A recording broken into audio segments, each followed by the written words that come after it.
હવે મિત્રો આપણે હાઇડ્રોજનના રાસાયણિક ગુણધર્મો વિશે ચર્ચા કરીએ. તો નંબર 1,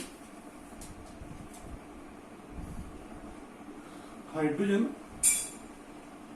ઓટો આયનાઇઝેશન એટલે કે સ્વ આયનીકરણ પ્રક્રિયા કરે છે. પોતાની જાતે તે આયનોમાં ફેરવાય છે.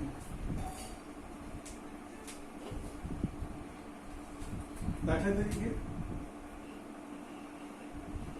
પાણીમાંથી તે H+ અને OH- આયનમાં ફેરવાય છે. પોતાની જાતે આયનીકરણ કરે છે અને પ્રોટોન ઉત્પન્ન થાય છે.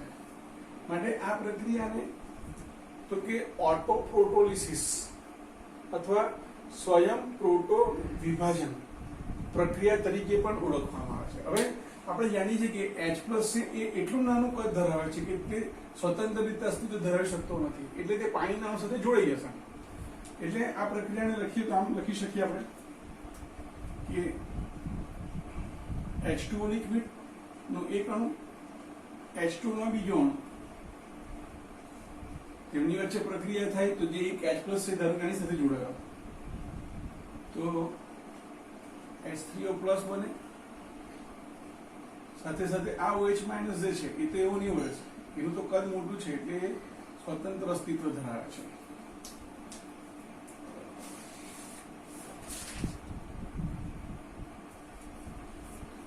આમ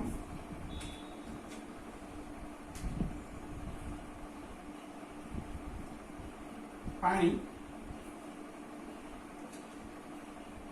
સ્વ આયનીકરણ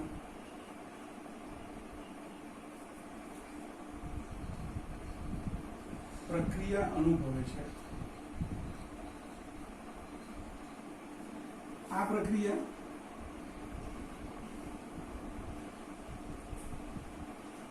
ઓટોપ્રોટોલિસિસ એટલે કે સ્વયં જાતે જ પ્રોટોનમાં વિભાજન પામવાની પ્રક્રિયા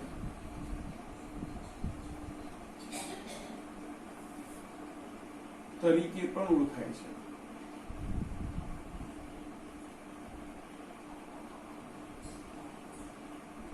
બરાબર છે. હવે સાથે સાથે આપણે એની એક ચર્ચા કરી લઈએ કે જો એ H+ અને OH- મુક્ત કરે છે તો પાણીની અંદર 1 લીટર પાણીમાં કેટલા H+ હશે, કેટલા OH- હશે? તો 1 લીટરમાં તો H+ અને OH ની સંખ્યા બહુ જ ઓછી હોય છે.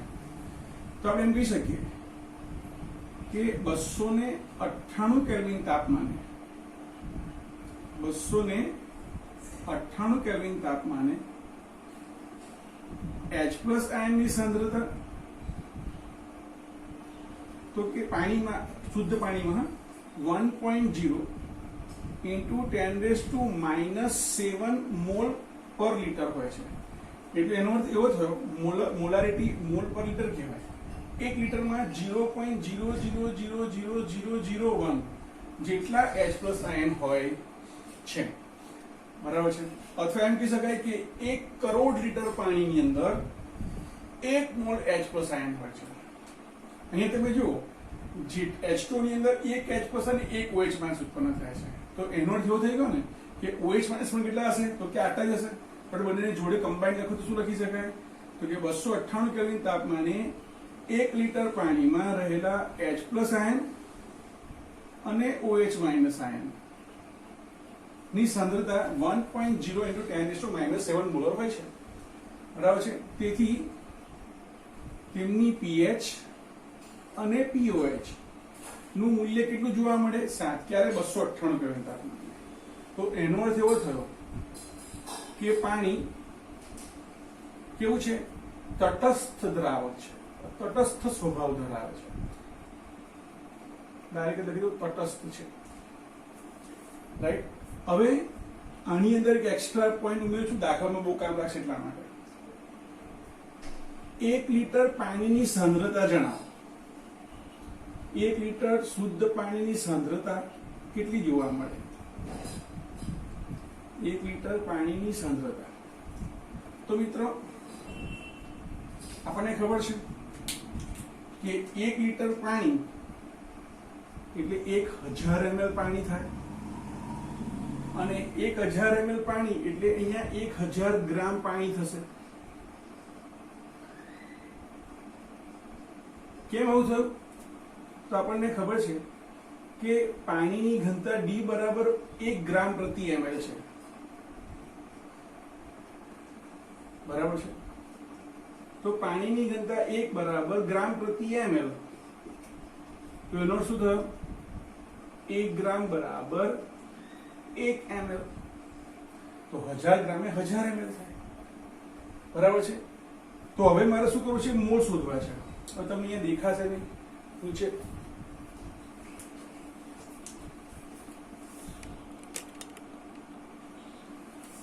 તો મોલ બરાબર શું થાય? વજન છેદમાં અણુભાર. ચલો, વજન કેટલું છે? 1 મોલ પાણી. બરાબર છે? 1 મોલ પાણીનું વજન કેટલું છે? 1000 ગ્રામ. અને એનો અણુભાર કેટલો? 18. તો કેટલા મોલ આવ્યા? 55.55.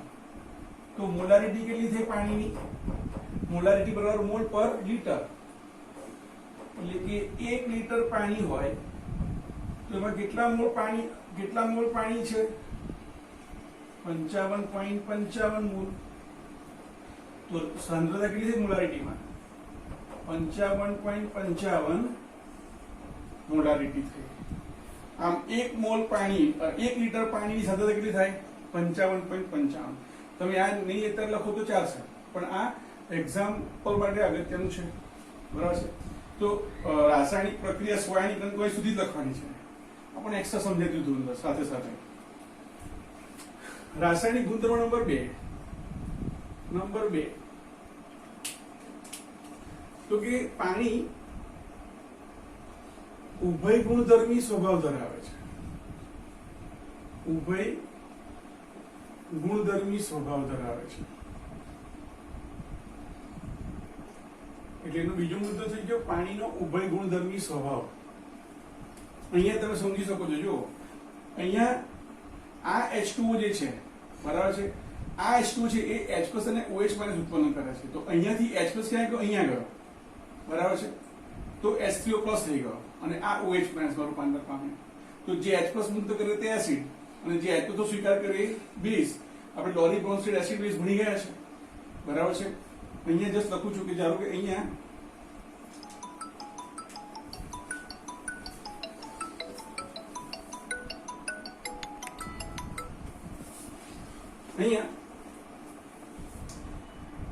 H+ અને OH માઇનસ છે.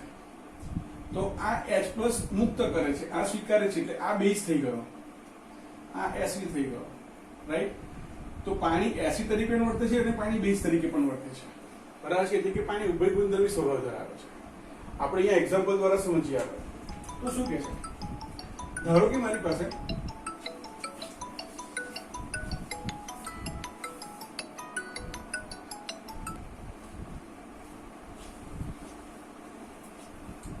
ઉભય ગુણધર્મી સ્વભાવ. તો ધારો કે અહીંયા એમોનિયા લઉં છું, NH3 પોતે બેઝ છે.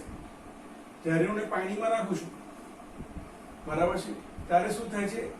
એમાંથી NH4+ બને છે અને OH માઇનસ આયન મુક્ત થાય છે. બરાબર છે? તો અહીંયા તમે જુઓ તો એમોનિયા છે એ બેઝ છે અને બેઝ સાથે પ્રક્રિયા પાણી કરે છે એટલે બેઝ શું છે? એસિડ તરીકે વર્તે છે, તેમ કહેવાય. બરાબર છે? તે જ પ્રકારે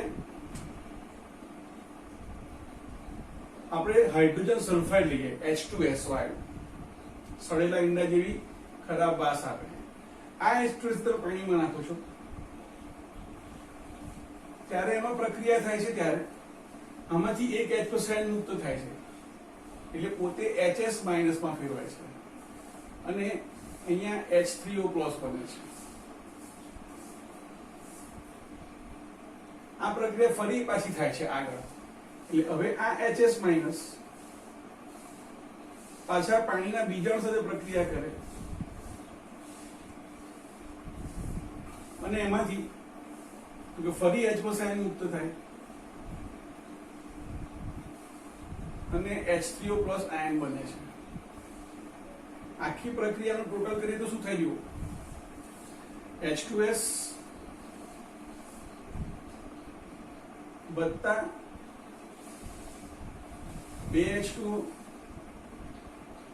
gives S2- અને 2H3O+. બરાબર છે. તો અહીંયા આખી પ્રક્રિયા દરમિયાન શું થયું?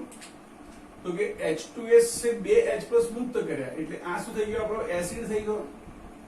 તો આ શું થઈ ગયો? બેઝ થઈ ગયો. બરાબર છે. તો જો અહીંયા પાણી એસિડ તરીકે વર્તે છે, અહીંયા પાણી બેઝ તરીકે વર્તે છે. બરાબર છે. તેથી કહી શકાય કે પાણી એસિડ અને બેઝ બંને તરીકે વર્તતું હોવાથી આપણે આખું લખીએ, પાણી એસિડ અને બેઝ બંને સાથે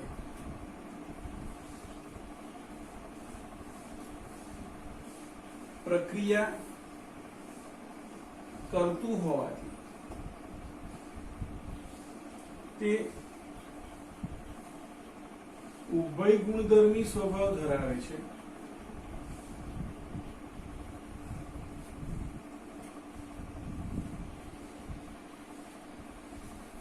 તેમ કહેવાય.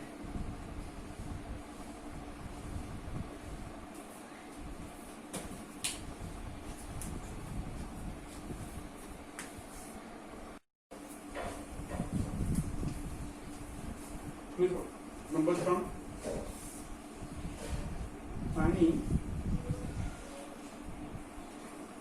ની રેડોક્સ પ્રક્રિયા, એટલે કે પાણી છે એ રેડોક્સ પ્રક્રિયા અનુભવે છે અને તે વખતે પાણી રિડક્શન કરતા તરીકે પણ વર્તે છે અને ઓક્સિજન કરતા તરીકે પણ વર્તે છે. દાખલા તરીકે હું અહીંયા એમ લખું કે સોડિયમ ધાતુ છે. સોડિયમ ધાતુને હું પાણીમાં નાખું છું તો શું થશે? કેમ કે નેચરલી એમાંથી સોડિયમ હાઇડ્રોક્સાઇડ બનશે જે પાણીમાં દ્રાવ્ય હશે અને H2 વાયુ ઉત્પન્ન થશે. અહીંયા શું થયું? તો કે તમે જો અહીંયા સોડિયમ 0 છે, સોડિયમ 0 માંથી સોડિયમ +1 માં ફેરવાય. પાણીમાં હાઇડ્રોજન +1 છે, પાણીમાં હાઇડ્રોજન +1 છે જે ઇલેક્ટ્રોન મેળવીને 0 ઓક્સિજન ધરાવે છે. બરાબર છે. એટલે કે પાણીમાં રહેલા H+ નું રિડક્શન થાય છે અને એને કારણે સોડિયમનું ઓક્સિડેશન થાય છે. એટલે અહીંયા સોડિયમ છે એ પ્રબળ ઓક્સિડેશન કરતા તરીકે વર્તે છે અને તે વખતે સોડિયમે આપેલા સોડિયમ પોતે પોતાનું ઓક્સિજન કરે છે એટલે કે રિડક્શન કરતા તરીકે વર્તે છે અને એના દ્વારા મુક્ત થયેલા ઇલેક્ટ્રોન H+ સ્વીકાર કરે છે એટલે અહીંયા તે ઓક્સિડેશન કરતા તરીકે વર્તે છે. બરાબર છે. પણ અહીંયા મેગ્નેશિયમ હશે તો મેગ્નેશિયમ હાઇડ્રોક્સાઇડ બનશે, એલ્યુમિનિયમ હશે તો એલ્યુમિનિયમ હાઇડ્રોક્સાઇડ બનશે, પોટેશિયમ હશે તો પોટેશિયમ હાઇડ્રોક્સાઇડ બનશે. પણ જો હું પાણીમાં નિકલ ધાતુ નાખું, હું પાણીમાં કોપર ધાતુ નાખું, હું પાણીની અંદર કોબાલ્ટ ધાતુ નાખું છું તો પ્રક્રિયા થશે? તો કે નહીં થાય. પ્રક્રિયા કોણ કરશે? તો કે સમૂહ 1 અને સમૂહ 2 ની ધાતુઓ જ પ્રક્રિયા કરશે. કારણ કે સમૂહ 1 અને સમૂહ 2 ની ધાતુઓ પ્રબળ વિદ્યુત ધર્મિતા ધરાવે છે એટલે કે એ તો કે ઇલેક્ટ્રોન મુક્ત કરવા માટે તત્પર હોય છે. તો આપણે લખી શકીએ કે પાણી પ્રબળ, અહીંયાથી લખીએ, પ્રબળ વિદ્યુત ધન્મય સાથે પ્રક્રિયા કરી H2O માંથી H2 બને છે. એનો અર્થ શું થયો કે તે H+ નું રિડક્શન કરે છે. અહીં આટલું લખવા જરૂર નથી, આટલું લખો ચાલશે. બરાબર છે. તો પ્રબળ વિદ્યુત ધર્મી સાથે પણ પ્રક્રિયા કરે છે અને પ્રબળ વિદ્યુત ઋણમી સાથે પણ પ્રક્રિયા કરે છે. બરાબર છે. આલ્કલી સાથે પણ પ્રક્રિયા જોઈએ આપણે હવે આપણે હેલોજન સમૂહ સાથે વાત કરીએ તો હેલોજન સમૂહના તત્વો કેવા છે? ઇલેક્ટ્રોન મેળવવાની સૌથી વધારે વૃત્તિ દર્શાવતા હોય, એટલે કે પ્રબળ વિદ્યુત ઋણમય તત્વો છે. પ્રબળ વિદ્યુત ઋણમય તત્વો સાથે પાણી પ્રક્રિયા કરે છે. તે દરમિયાન તે રિડક્શન કરતા તરીકે વર્તે છે.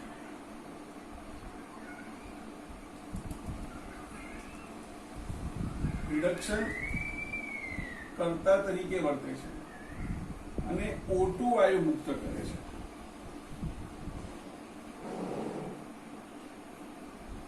દાખલા તરીકે ફ્લોરિન લઈએ, ફ્લોરિન F2.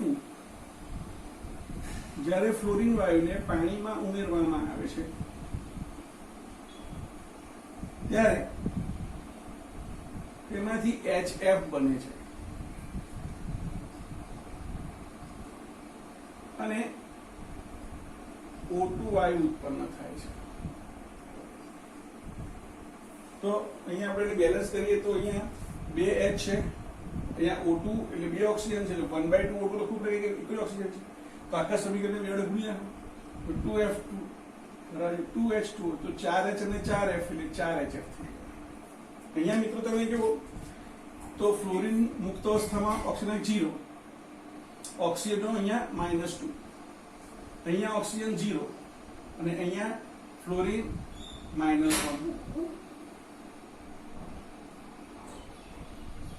તો 0 થી -1 એટલે ફ્લોરિને શું કર્યું? ઇલેક્ટ્રોન મેળવ્યું, એટલે ફ્લોરિન ઓક્સિજન કરતા તરીકે વર્તે છે. અને અહીંયા -2 થી 0 એટલે કે ઓક્સિજનની પ્રક્રિયા થઈ, એટલે આ અહીંયા રિડક્શન કરતા તરીકે વર્તે છે. મિત્રો, પ્રકાશ સંશ્લેષણની પ્રક્રિયામાં પણ આ જ ઘટના જોવા મળે છે. પ્રકાશ સંશ્લેષણ એની પ્રક્રિયામાં પણ આવું જ જોવા મળે છે. શું થાય છે? તો કે 6CO2 gas plus 6H2O liquid, એમાંથી શું થાય છે?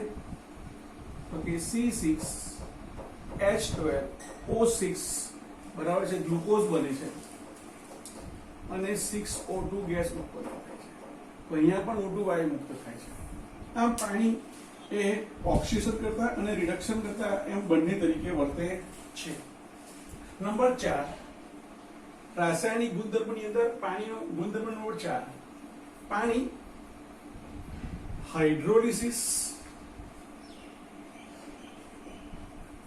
અને હાઇડ્રેશન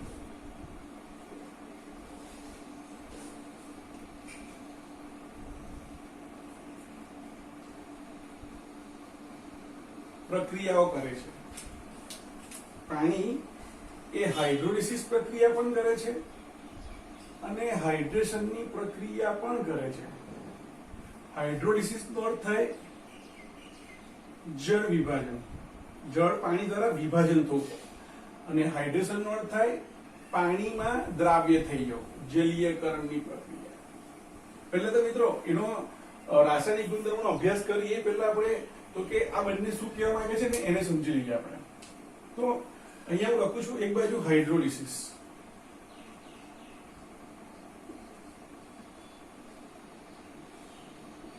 હાઇડ્રોલિસિસ અને બીજી બાજુ લખું છું હાઇડ્રેશનની પ્રક્રિયા.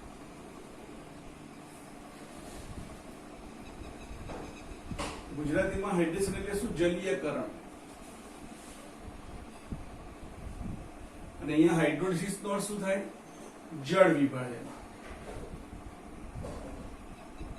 જળ વિભાજનની પ્રક્રિયા. તો નંબર 1 લઈએ આપણે. પહેલા ઉદાહરણ લઈએ તો તમને ખ્યાલ આવશે, તમે યાદ જ કહેશો કે સમજ પડી ગઈ. હાઇડ્રોલિસિસ. તો ધારો કે મારી પાસે FeCl3 છે, ધ્યાન આપજો, FeCl3 છે. આ FeCl3 ને હું પાણીમાં નાખું છું તો એમાંથી FeOH થ્રાઇસ બને છે અને 3HCl બને છે. હાઇડ્રેશનની આપણે એક્ઝામ્પલ લઈએ તો ધારો કે મારી પાસે KCl છે અથવા NaCl છે. હું KCl અથવા NaCl ને પાણીમાં નાખું તો એમાં KCl અને NaCl પાણીમાં દ્રાવ્ય થઈ જશે અને આયન સ્વરૂપે જોવા મળશે. એટલે કે K+ આયન પાણીમાં હશે અને Cl- પણ પાણીમાં દ્રાવ્ય હશે. એની આજુબાજુ K+ ની આજુબાજુ પણ પાણી નાનું અને Cl- ની આજુબાજુ પણ પાણી નાનું. તો ભાઈ આ બંને પ્રક્રિયાઓનું અવલોકન કરો પ્રક્રિયાનું તો તમને તરત ખ્યાલ આવશે શું કહેવા માંગે છે. તો અહીંયા તમે જુઓ કે અહીંયા શું થાય છે તો કે અહીંયા પ્રક્રિયા દરમિયાન નવો પદાર્થ બને છે. FeCl છે તો FeOH થઈ ગયો. એટલે આપણે એનો પહેલો મુદ્દો લખીએ. આ ઉદાહરણ નંબર 1 લખ્યો આપણે. એટલે ઉદાહરણ પહેલો મુદ્દો લખ્યો. બીજો મુદ્દો લખો તો શું લખાય તો કે અહીં નવો પદાર્થ બને છે અથવા નવી નિપજ બને છે. સારું. બીજા નંબરે તમે શું અનુભવો છો અહીંયા તો કે નવો પદાર્થ બને છે એટલે એનો અર્થ થયો કે રાસાયણિક પ્રક્રિયા થાય છે. મિત્રો રાસાયણિક પ્રક્રિયા એટલે શું તો કે જ્યારે બે પદાર્થ વચ્ચે પ્રક્રિયા થઈને નવી નિપજ બનતી હોય, નવો પદાર્થ બનતો એટલે રાસાયણિક પ્રક્રિયા કહેવાય. તો નવો પદાર્થ બને છે તેથી તે રાસાયણિક પ્રક્રિયા છે. નંબર 4 અહીંયા પ્રક્રિયા દરમિયાન શું થયું તો કે પ્રક્રિયા દરમિયાન તમે જુઓ અહીંયા પાણીનું અહીંયા વિઘટન થયું H+ અને OH-. બરાબર છે. H+ છે Cl સાથે જોડાયો અને OH- છે Fe સાથે જોડાયો. એટલે અહીં પાણીનું વિઘટન થાય છે. પાણીનું વિઘટન થાય છે. કઈ બાજુ જોઈએ તો અહીંયા KCl છે દ્રાવ્ય થાય છે પણ નવો પદાર્થ બનતો નથી. બરાબર છે. તો અહીંયા નંબર આ ઉદાહરણ નંબર 1 આપીએ. બીજા મુદ્દામાં આપણે લખીશું કે નવો પદાર્થ બનતો નથી અને મિત્રો પદાર્થ બનતો ના હોય તો એ પ્રક્રિયા રાસાયણિક પ્રક્રિયા કહેવાય તો કે બિલકુલ નહીં. તો એનો અર્થ થયો કે રાસાયણિક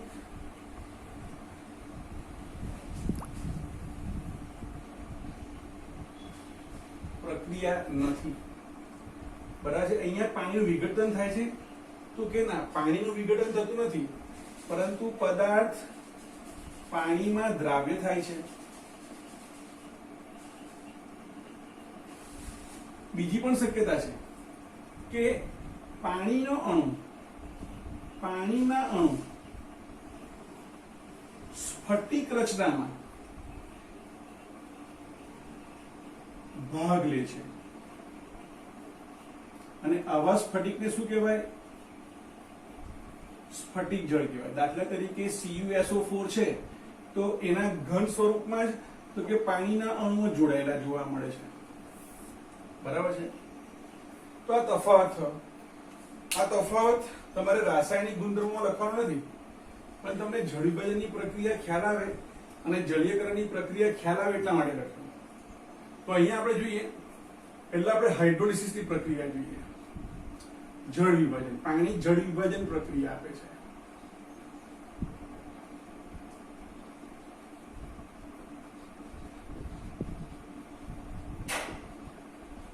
અને અહીંયા બીજા નંબરે જોઈએ જલીયકરણ પ્રક્રિયા. અહીંયા જળ વિભાજન પ્રક્રિયાનું ઉદાહરણ લઈએ તો ધારો કે હું લઉં છું અહીંયા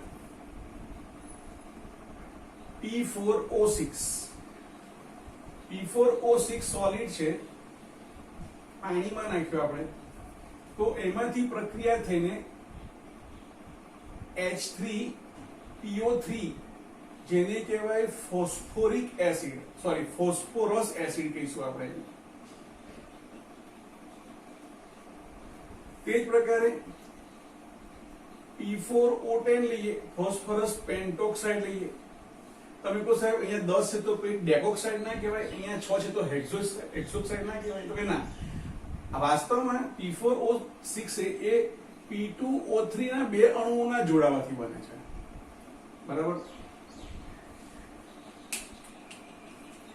P2O3 ના બે અણુઓ જોડાય તો એમાંથી P4O6 બને અને એ જ રીતે P2O5 ના બે અણુઓ જોડાય છે ત્યારે એમાંથી P4O10 બને છે.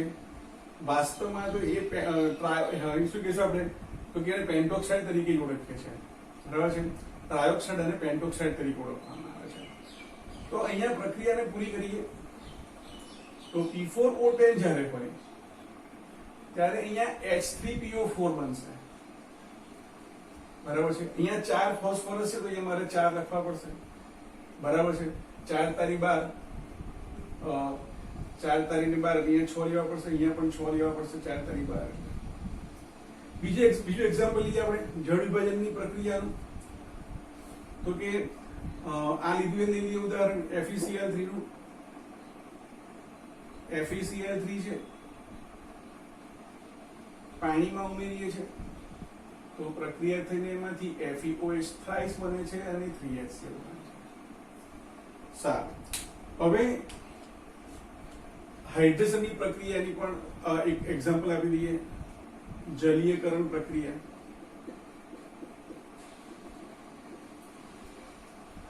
જલીયકરણ પ્રક્રિયાઓની અંદર સામાન્ય પ્રક્રિયા તો છે કે પાણી દ્રાવ્ય થાય છે. તો આપણે એવું સ્ટેટમેન્ટ લખીશું, અહીંયા બી સ્ટેટમેન્ટ છે કે પાણીનો ડાઇઇલેક્ટ્રિક અચળાંક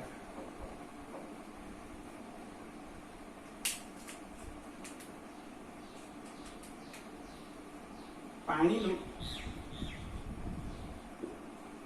ડાઇઇલેક્ટ્રિક અચળાંક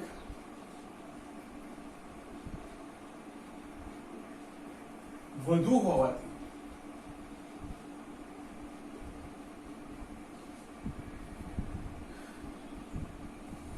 મોટાભાગના પદાર્થો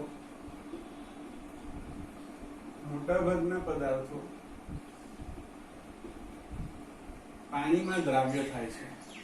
પાણીમાં દ્રાવ્ય થાય છે. હવે અહીંયા આપણી પાસે જગ્યા ઓછી છે, બરાબર છે. આપણે જગ્યા થોડી કરી દઈએ.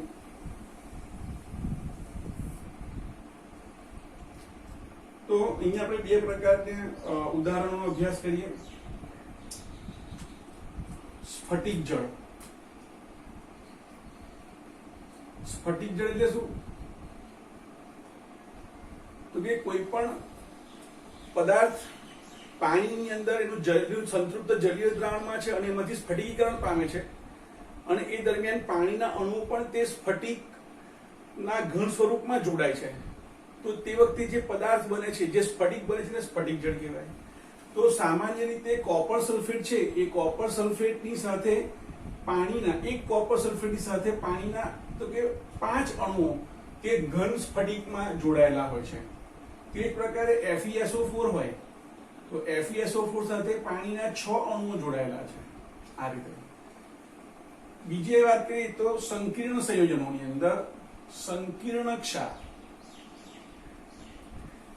દાખલા તરીકે હું અહીંયા લખું છું કે સપોઝ FeH2O6Cl3 આ રીતે, બરાબર છે. અથવા NiH2O4SO4 દાખલા તરીકે. તો અહીંયા આ બી ઘન પદાર્થ છે. આ પદાર્થ તો ઘન જ છે, પણ એની અંદર પણ તો કે H2O ના અણુઓ તે ઘનની રચના દરમિયાન જોડાયેલા છે. અને જલીયકરણની પ્રક્રિયા કહેવાય. તો જ્યારે રાસાયણિક ગુણધર્મો નો તમારી એક્ઝામમાં પ્રશ્ન પૂછાય તો તમારે અહીંયા સુધી લખવાનું છે. આ તો તફાવત છે, બરાબર છે. તમારે લખી રાખવાની નથી જરૂર. કદાચ 2 માર્કમાં પ્રશ્ન પૂછાય કે જળ વિભાજન અને જળીયકરણનો તફાવત આપો તો આ કામ લાગશે. એટલે આ આપણી પાસે એક્સ્ટ્રા મટીરિયલ છે. તમારે રાસાયણિક ગુણધર્મોમાં તો ફક્ત આટલું જ લખવાનું છે.